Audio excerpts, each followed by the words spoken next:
Alhamdulillah wassalatu wassalamu ala Rasulillah wa ala alihi wa sahbihi wa mawalah wa la hawla wa la quwata illa billahi wa ba'du. Kita lanjutkan kajian kita masih membahas kitab Minhaj Firqatin Najiyah, dan kita masuk pada bab masih seputar fenomena kesyirikan, di mana kita masuk pada poin yang ketiga, nazar kepada para wali.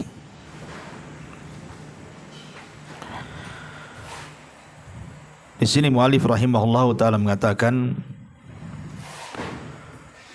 di antara fenomena kesyirikan adalah bernazar kepada para wali. Kemudian beliau mencontohkan di sini seperti menyembelih, meletakkan harta tertentu kepada para wali dalam rangka nazar yang harusnya diberikan kepada Allah Subhanahu wa taala, tetapi justru diberikan kepada para wali yang sudah meninggal. Padahal nazar itu ibadah. Makanya Allah mengatakan dalam surah Al-Imran ayat 35, Rabbi inni nazartu laka ma fi batni muharrarah. Ya Rabbku, sesungguhnya aku menazarkan kepadamu anak yang dalam kandunganku menjadi hamba yang saleh yang akan berkhidmat di Baitul Maqdis. Taib. Bicara soal nazar, nazar itu artinya melazimkan sesuatu kepada diri orang yang mukallaf, sesuatu yang tidak wajib. Jadi mewajibkan sesuatu yang tidak wajib, itu pengertian nazar. Seperti umpamanya puasa Senin Kamis, asalnya sunnah, tapi ketika dinazarkan untuk dilakukan, maka yang sunnah itu menjadi wajib. Makanya pengertian nazar itu mewajibkan sesuatu yang bukan wajib. Dan nazar sendiri disebutkan di dalam Al-Quranul Karim, di antaranya surah Al-Hajj ayat 29, Allah mengatakan yufuna bin nadri wa yakhafuna yawman kana syarruhu mustatira. Laksanakanlah, atau mereka orang-orang yang beriman melaksanakan nazar-nazar mereka, dan mereka takut kepada hari yang keburukannya sangat meluas, maksudnya hari kiamat. Afwan, itu bukan surah Al-Hajj, surah Al-Insan ayat 7. Adapun Nabi SAW mengatakan, man nazara an yuti Allah fal yuti'hu wa man nadhara an ya'siyahu fala ya'si. Barang siapa yang bernazar dalam rangka mentaati Allah, maka taatilah, dan barang siapa yang bernazar bermaksiat kepada Allah, maka jangan pernah melakukan nazar maksiat itu.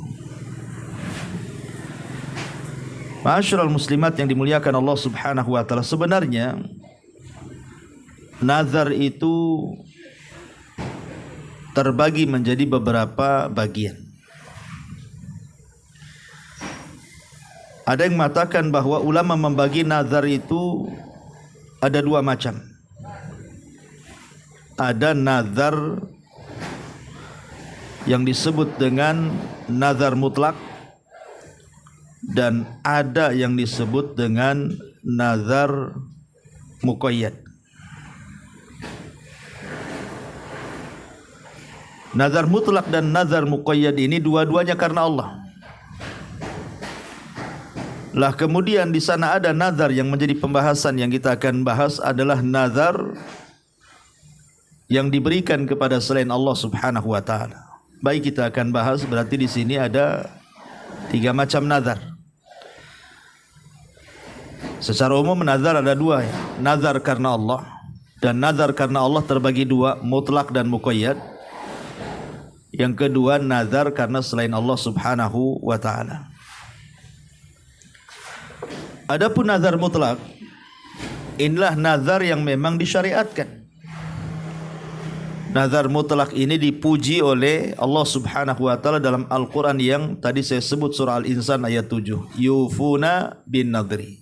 Orang-orang yang beriman di antara sifat mereka adalah melaksanakan nazar. Contohnya umpamanya nazar mutlak ini, dia mengatakan lillahi alayya an usalli rak'ataini. Saya bernazar kepada Allah Azza wa Jal untuk tidak meninggalkan salat 2 rakaat. Namanya salat fajar ataupun salat duha atau salat malam. Dia bernazar mewajibkan dirinya sesuatu yang sunnah menjadi wajib bagi dirinya. Ataupun lillahi alayya nadhrun an asuma yaumal itsnin atau al khamis.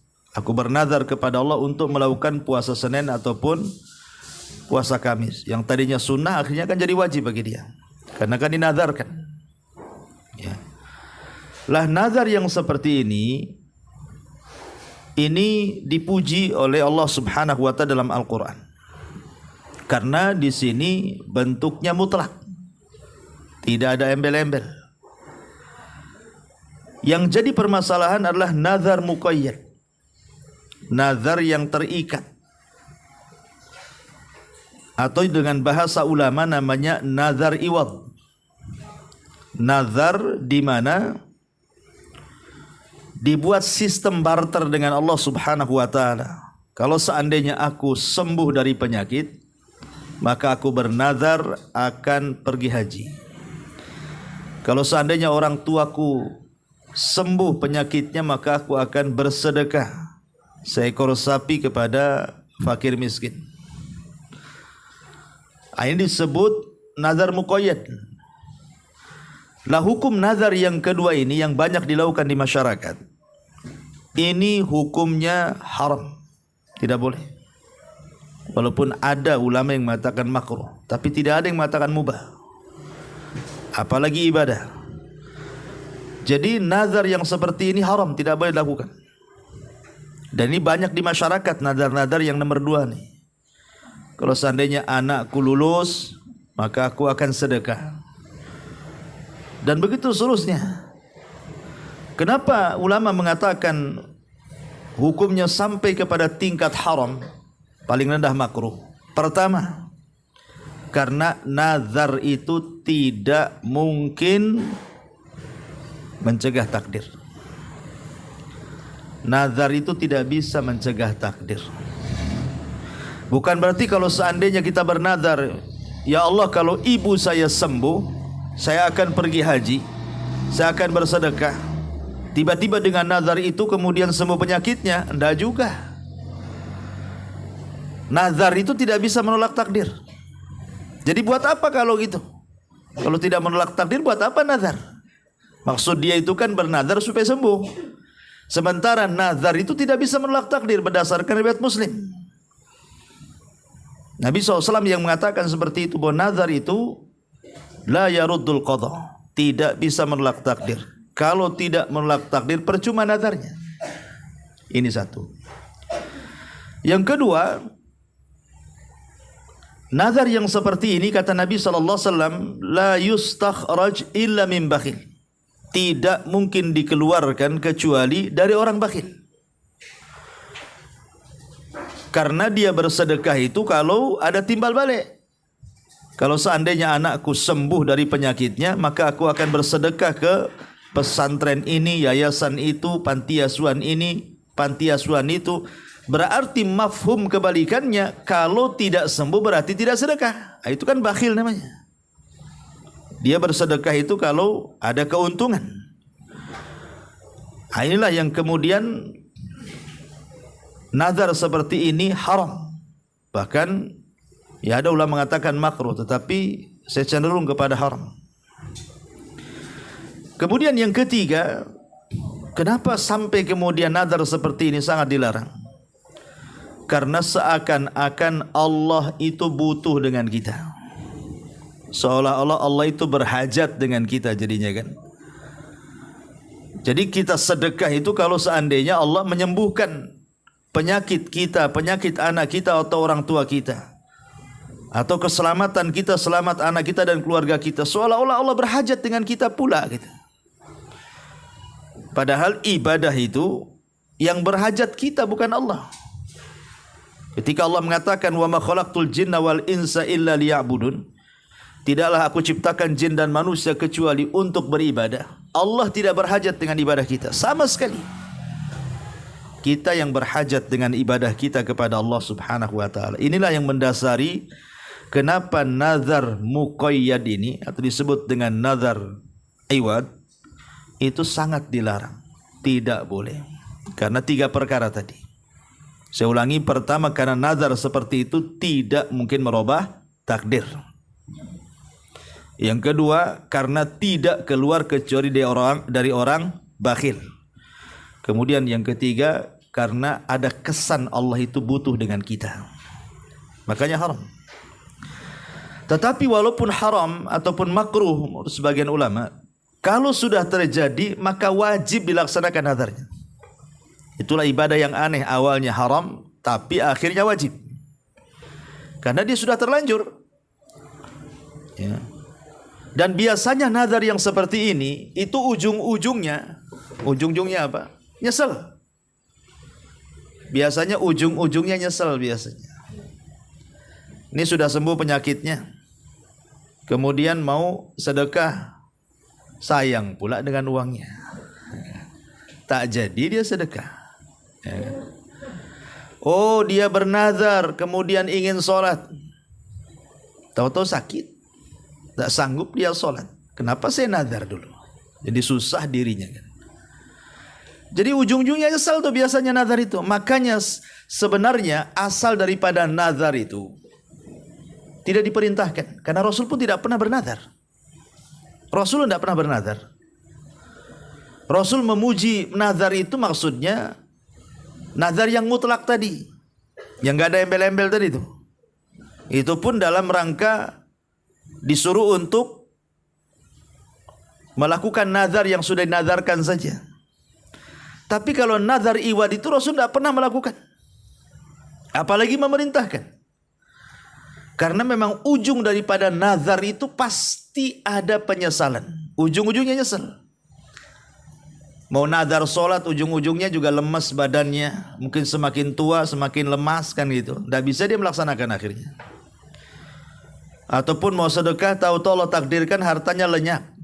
Entah hilang, entah kecurian, entah kebakaran, entah apa gitu. Dan begitu seterusnya. Makanya para ulama mengatakan sebaiknya jangan bernazar seperti ini. Nazar muqayyad. Hindari nazar-nazar yang seperti ini. Ma'asyiral muslimat yang dimuliakan Allah Subhanahu wa taala. Kemudian yang kedua, nazar kepada selain Allah Subhanahu wa taala. Ini pembahasan kita. Allah Subhanahu wa taala. Ma'asyiral muslimat yang dimuliakan Allah Subhanahu wa taala. Bicara soal nazar kepada selain Allah Subhanahu wa taala. Kita tahu bahwa nazar ini bagian daripada ibadah. Di mana ibadah itu tidak boleh diberikan kecuali kepada Allah Subhanahu wa taala. Kenapa nazar kepada para wali atau orang-orang yang saleh yang sudah meninggal atau kepada siapapun yang sudah meninggal, apalagi kepada benda-benda padat, batu, pohon dan yang semacamnya, itu dikategorikan syirik? Itu kenapa? Maka Imam Ibn Utsaimin rahimahullahu taala mengatakan dalam kitab At-Tauhid, syarah kitab At-Tauhid, dia mengatakan bahwa al-kabairu kismani, dosa besar itu terbagi dua. Kismun minha yurja'u ila jihatil i'tiqad wal amal alladhi yashabuhu i'tiqadun. Jadi dosa besar itu biasanya kembali kepada dua perkara. Pertama, kembali kepada keyakinan. Yang kedua, kembali kepada amal yang disertakan adanya keyakinan. Amal tapi ada keyakinan. Contohnya nazar. Nazar ini kan sebuah amalan. Dia menyembelih, bernazar untuk menyembelih, bernazar untuk berangkat haji, bernazar untuk bersedekah, itu kan sebuah amal. Ya. Tapi masalahnya di balik amal itu ada keyakinan, keyakinan ta'zim kepada yang dinazari. Ada pengagungan dalam hatinya kepada orang yang dinazari dari orang-orang soleh yang sudah meninggal itu. Kalau memang tidak ada pengagungan kepada orang-orang soleh yang sudah meninggal itu, ngapain dia datang ke kuburan? Karena biasanya orang bernazar datang ke kuburan itu karena ada masalah besar. Nggak mungkin kalau tidak ada masalah datang ke kuburan. Pasti ada masalah. Ya, entah masalahnya mungkin berhajat ingin kaya, berhajat ingin usahanya lancar, berhajat ingin jodohnya dapat, berhajat ingin jabatannya naik, dan begitu seterusnya. Kan mesti ada hajat. Tak mungkin gak ada hajat tiba-tiba datang ke kuburan. Mesti ada hajat di baliknya. Berarti ketika dia ada hajat kemudian datang kepada kuburan para wali itu, kemudian dia bernazar di situ, artinya hatinya ada keterpautan dengan orang yang mati itu. Dan ketika kemudian dia meyakini bahwa nazarnya akan dikabulkan, seolah-olah apa? Dalam hatinya ada ta'zim, pengagungan kepada yang dinazari. Makanya sebab itulah dia dikategorikan syirik. Kenapa? Karena memalingkan pengagungan yang harusnya diberikan kepada Allah, diberikan kepada selain Allah. Itu letak kesyirikan nazar itu di situ. Karena ada pengagungan di situ, ada harapan. Ya, ada harapan, padahal roja harapan itu juga ibadah, tidak boleh diberikan kecuali kepada Allah Azza wa Jalla. Ada doa juga di situ, padahal doa itu tidak boleh diberikan kecuali kepada Allah. Apalagi nazarnya menyembelih lagi. Menyembelih juga ibadah, tidak boleh diberikan kecuali kepada Allah Azza wa Jalla. Jadi masuk ke macam-macam amalan-amalan yang menjurus kepada kesyirikan semuanya jadinya. Padahal di dalam Al-Quranul Karim dijelaskan, ketika kemudian seseorang itu terlampau mencintai selain daripada Allah Subhanahu wa taala, artinya dia sedang menjadikan tandingan dengan Allah. Jadi kalau seandainya kita mencintai selain daripada Allah Subhanahu wa taala, apakah kecintaan itu lebih besar dibandingkan kecintaan kepada Allah ataupun setara? Maka ini adalah bentuk kesyirikan. Dan ketika orang datang ke kuburan untuk bernazar, hakikatnya dia sedang menanamkan kecintaan.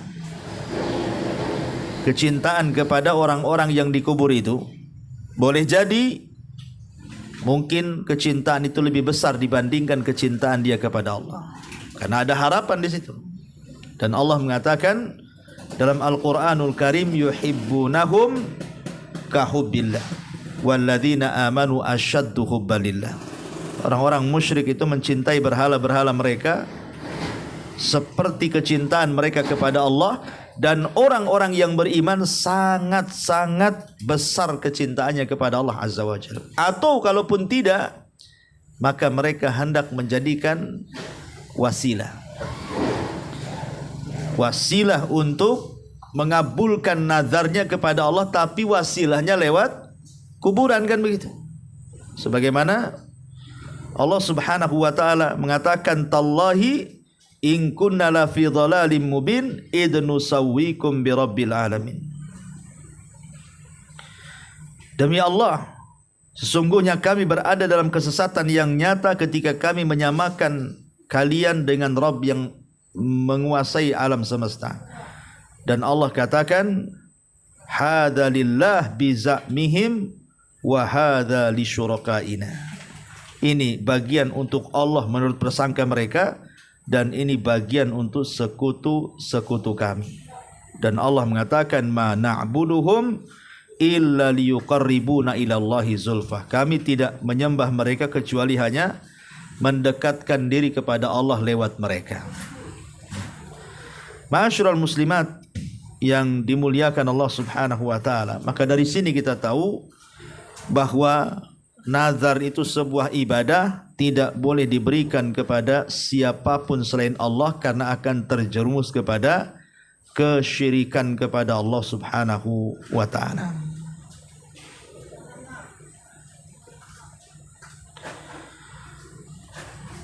Jadi di sini kalau kita simpulkan berarti ada dua perkara ya. Kenapa nazar untuk para wali yang sudah meninggal itu dikategorikan syirik? Pertama, karena dalam hati kita ada ta'zim, ada pengagungan kepada selain Allah Subhanahu wa taala. Yang kedua, ada keyakinan bahwa ibadah itu diberikan kepada orang yang memalingkan ibadah kepada orang yang ada di kubur. Jadi memalingkan ibadah yang harusnya diberikan kepada Allah diberikan kepada orang yang ada di kubur. Yang kedua, adanya keyakinan ta'zim tadi, pengagungan kepada yang ada dalam kubur itu. Makanya kemudian nazar untuk para wali adalah bisa menjerumuskan kepada kesyirikan. Ma'asyiral muslimat yang dimuliakan Allah Subhanahu wa taala, sedikit saya luaskan seputar nazar. Nazar ini secara umum ada 8 jenis. Nazar itu secara umum ada 8 jenis. Yang pertama disebut an-nadhrul mubham. Nazar mubham. Nazar mubham itu artinya nazar tidak jelas. Namanya mubham, tidak jelas. Pokoknya saya nazar. Nazar apa? Ya pokoknya nazar lah. Ini kan harus jelas nazar itu. Disebutkan barangnya, disebutkan perbuatannya. Masa lillahi alayya nadhrun, pokoknya saya mau nazar, saya bernazar kepada Allah. Pas ditanya nazar apa, tidak tahu, yang penting nazar. Ini gimana ya? Itu disebut nazar mubham. Lah nazar mubham di sini tidak wajib untuk dilaksanakan, tapi dia harus bayar kafarah. Dia harus bayar kafarah sumpah. Makanya jangan sembarang-sembarang nazar walaupun tidak jelas. Ya, karena walaupun tidak harus dilaksanakan nazarnya, tapi karena dia sudah terlanjur nazar seperti itu, maka dia harus bayar kafarah sumpah. Apa kafarah sumpah? Kasih makan puasa 3 hari ataupun memberi makan 10 fakir miskin. Itu kafarah sumpah artinya. Kemudian yang kedua, ada namanya nazar al-lijaj. Nazar lijaj ini nazar karena marah. Entah ibu ini marah sak marah-marahnya, akhirnya bernazar.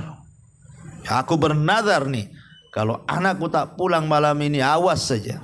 Ya, saya akan puasa.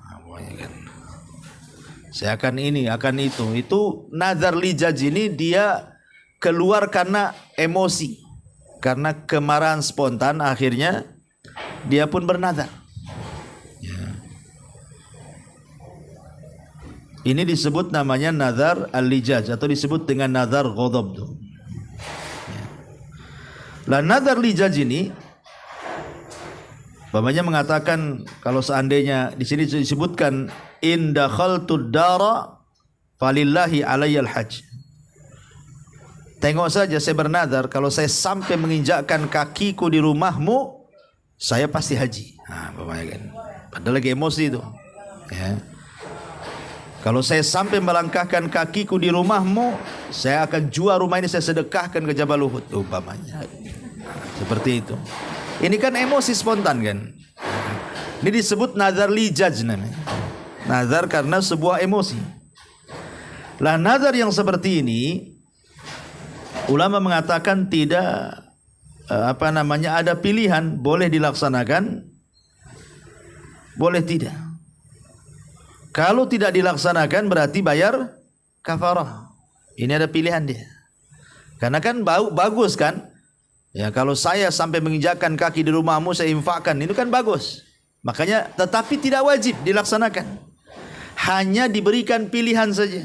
Bisa dilaksanakan, bisa tidak. Kalau tidak dilaksanakan bayar kafarah. Ini disebut nazar lijaj. Ya. Kemudian yang ketiga nazar mubah. Nazar mubah. Seperti dia mengatakan lillahi alayya nadhrun an albas thawbi. Saya bernazar kepada Allah, saya akan pakai pakaian saya. Apa urusan pakaian kan itu ya? Nazar. Tapi kan perkara mubah. Pokoknya saya bernazar mau jalan kaki besok. Kemana? Ke Putri. Olahraga. Itu kan perkara-perkara mubah tuh. Ya. Lah yang nazar-nazar mubah ini, atau saya besok nazar ya untuk ngopi di Kopi Juni, gitu kan. Itu kan perkara mubah, makan, minum kan. Jadi nazar-nazar mubah seperti ini, ulama mengatakan selama tidak ada unsur keharaman, kan ini kan perkara mubah, maka ini pun mukhayyar. Boleh dilakukan, boleh tidak. Karena tidak ada unsur dosanya di situ. Tadi saya mengatakan, malam ini saya katakan saya bernazar, besok saya mau ngopi di Kopi Juni. Kan nggak apa dosanya? Kan nggak ada. Berarti boleh ngopi, boleh tidak ngopi gitu maksudnya.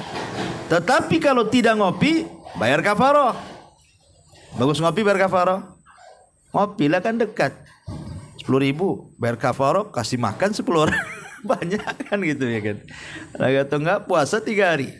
Ya. Ini yang ketiga. Yang keempat, nazar makruh.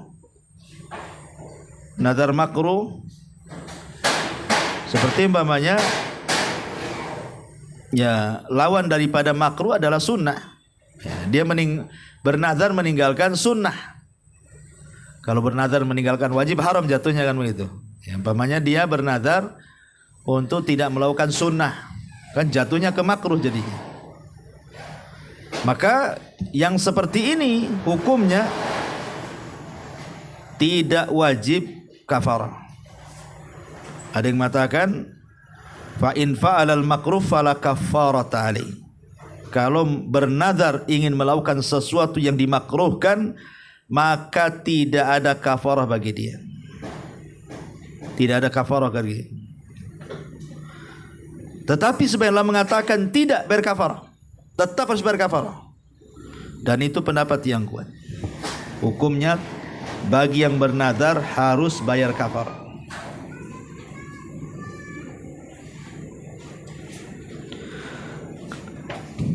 Kenapa? Dan ini tidak ada pilihan ya, karena ini kan perkara makruh. Perkara makruh pilihannya cuma satu, ditinggalkan, bukan dikerjakan. Tetapi sekali lagi disunnahkan dia harus membayar kafarah. Dan ini pendapat yang kuat. Kemudian yang nomor 5, nazar maksiat. Ini sudah jelas, saya bernazar nanti malam saya curi tuh rumah si Anu tuh. Nah, itu kan haram mencuri. Saya bernazar, awas saja kalau ketemu saya pukul kepalanya. Ini kan nazar haram. Ya. Jadi nazar-nazar haram ini pertama tidak halal untuk al-wafa ijma'an. Artinya tidak perlu dilaksanakan nazarnya. Haram kalau dilaksanakan. La yahillu wafa bihi secara ijma' tidak halal, artinya haram kalau dilaksanakan. Kenapa? Kan Nabi SAW yang mengatakan man nazara an ya'siyallah fala ya'si. Siapa yang bernazar untuk bermaksiat kepada Allah, jangan lakukan. Karena maksiat kepada Allah itu dalam kondisi apapun tidak dibolehkan. Dan bagi yang sudah bernadar seperti ini wajib bayar kafarah. Ini yang ke-5. Yang ke-6, nazar tabarrur.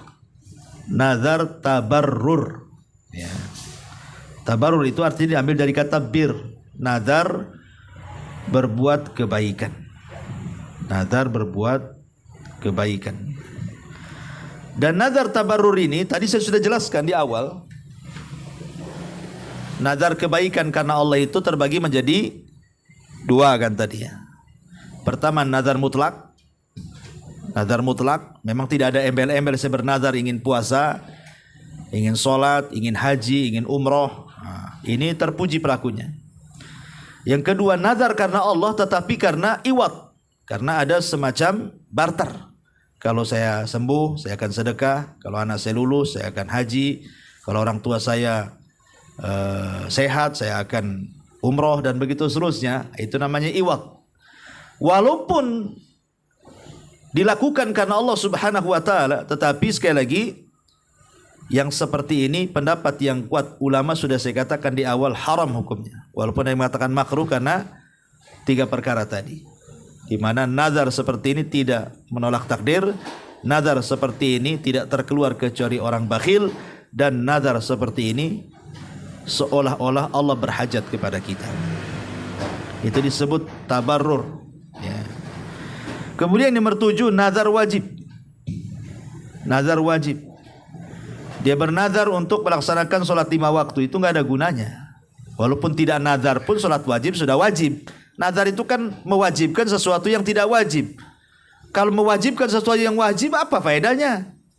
Ya, umpamanya ibu bernazar, kalau ya Allah saya bernazar saya akan sholat 5 waktu. Ya, walaupun tidak bernazar memang sholat 5 waktu harus dikerjakan kan itu. Nggak ada urusan dengan nazar.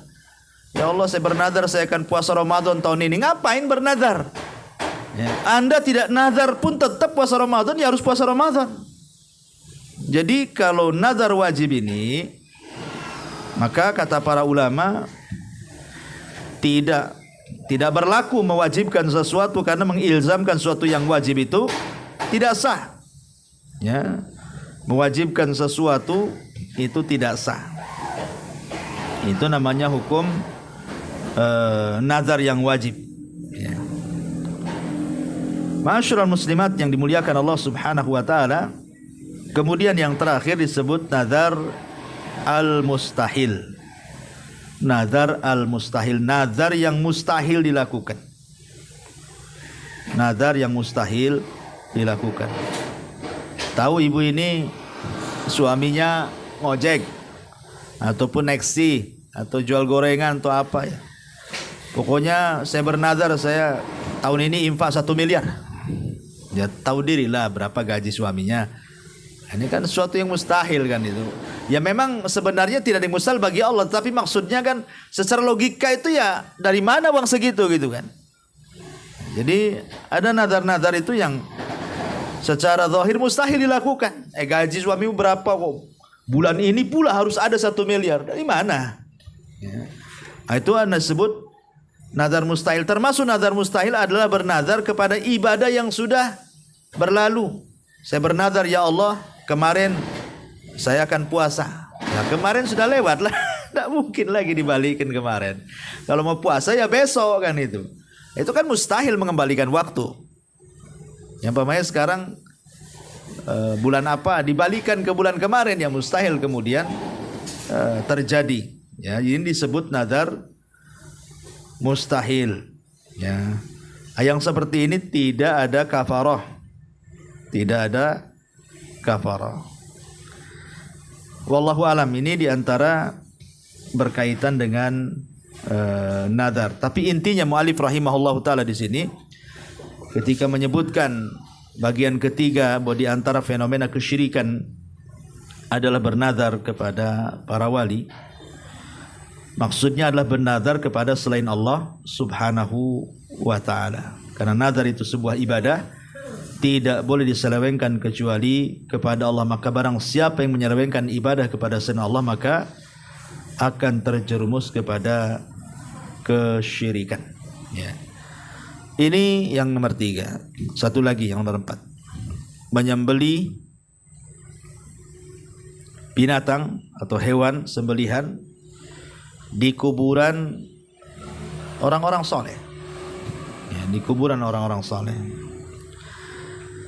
Ma'asyiral muslimat yang dimuliakan Allah Azza wa Jalla, bicara soal penyembelihan.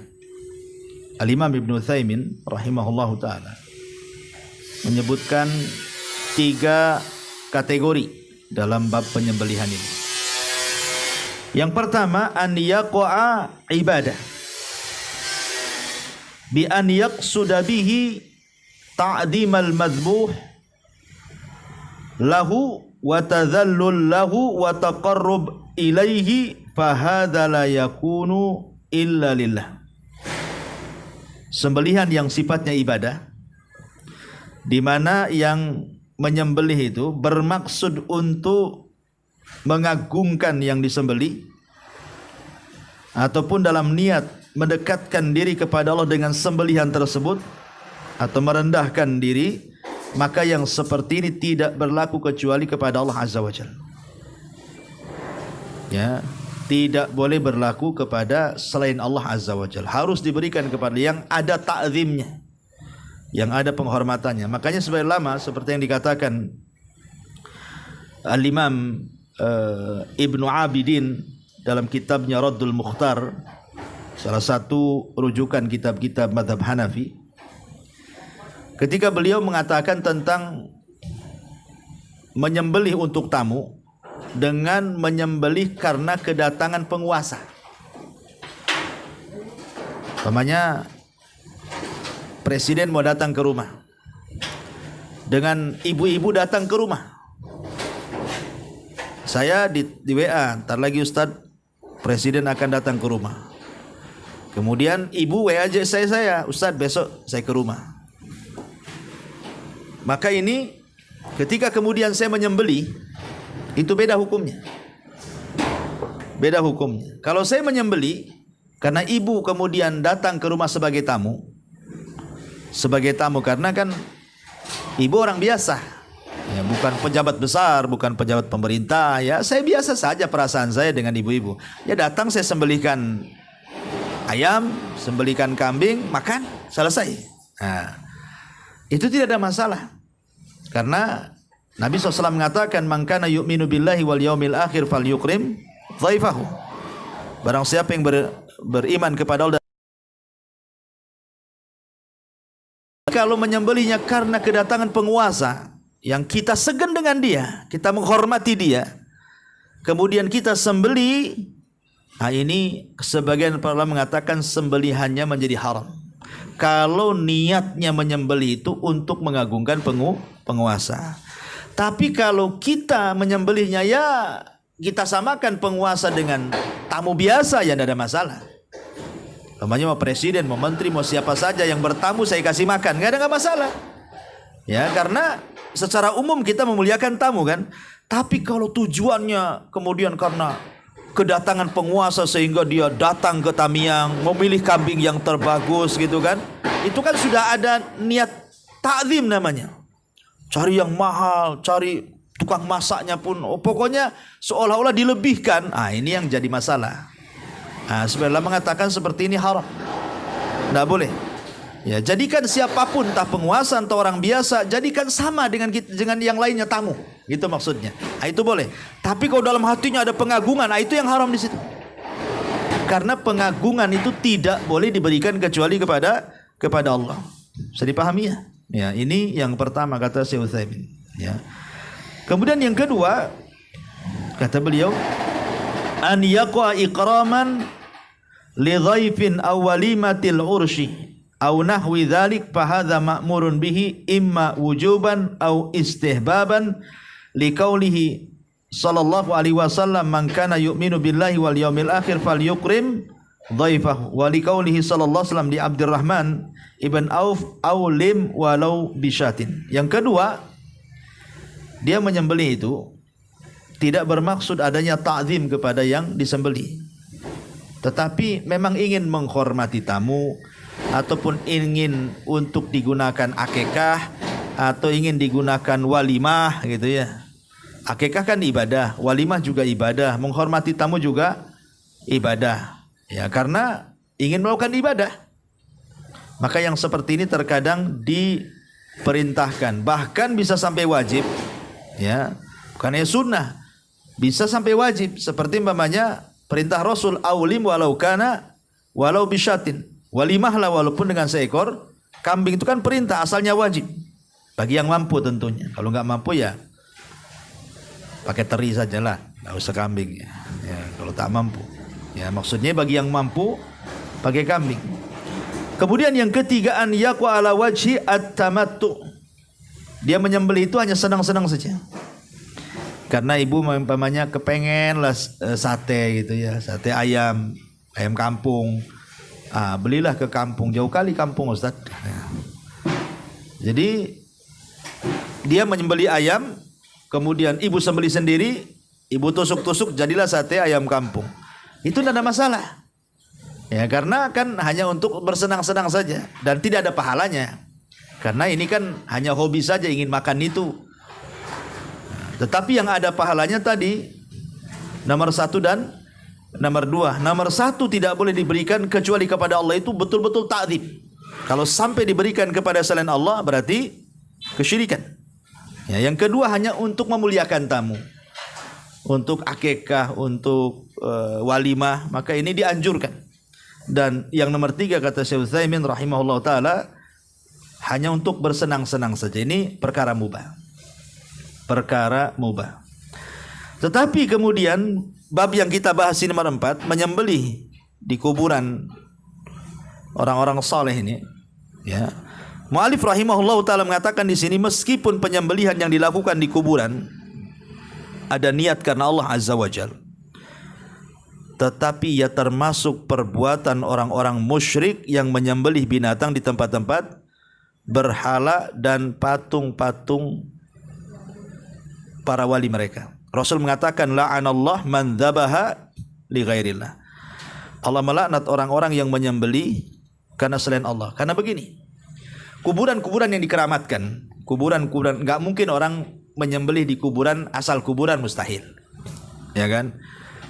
Umpamanya ke Tamiang di sini, atau kuburan yang di Batu Besar, atau kuburan yang ada di mana tuh, di Sungai Panas gitu kan? Nggak mungkin orang nyembelih di situ kan? Pasti ketika memilih kuburan untuk menyembelih di depan kuburan, pasti kuburan spesial kan? Kuburan yang dikeramatkan. Artinya kalau kuburan itu dikeramatkan, tidak mungkin hanya orang menyembelih di situ saja. Pasti ada yang datang ke situ minta-minta, baik minta yang ya menurut kita sah-sah saja, tetapi karena meminta kepada kuburan menjadi tidak sah, tidak boleh. Ataupun meminta sesuatu yang diharamkan, seperti minta nomor togel, itu haram kan itu ya. Nah, dia kuadrat dosanya kan, sudah judi, syirik pula kan. Artinya ketika seseorang menyembelih di situ dan di situ ada aktivitas kesyirikan-kesyirikan yang lainnya, ini juga yang menjadikan kenapa menyembelih di tempat itu tak boleh. Karena di zaman Rasul ada seorang sahabat datang kepada Nabi SAW ingin bernazar menyembelih hewan, menyembelih unta di satu tempat namanya Bawana atau Buwana. Maka Rasul memberikan 2 soalan di situ. Pertama, apakah di tempat itu ada berhala yang disembah? Yang kedua, apakah di tempat itu ada acara kesyirikan atau tidak? Kan begitu kata Rasul. Kata sahabat ini, tidak ada wahai Rasul. Oh, kalau gitu sembelih untamu di situ. Maknanya kalau di situ ada berhala yang disembah atau ada kesyirikan, acara-acara kesyirikan, tidak boleh menyembelih di situ. Makanya kemudian di sini tempat itu juga bermasalah kalau ada acara kesyirikan, apalagi dengan menyembelihnya juga terkandung kesyirikan karena dia menyembelih kepada selain Allah Subhanahu wa taala, kan jadi masalah jadinya. Ya, jadinya ini dan fenomena seperti ini banyak sekali. Ya, menyembelih untuk orang yang meninggal. Ya. Dan ini adalah kesyirikan yang menurut mu'alif rahimahullahu taala bagian daripada fenomena syirik. Wallahu alam, ini yang bisa saya sampaikan.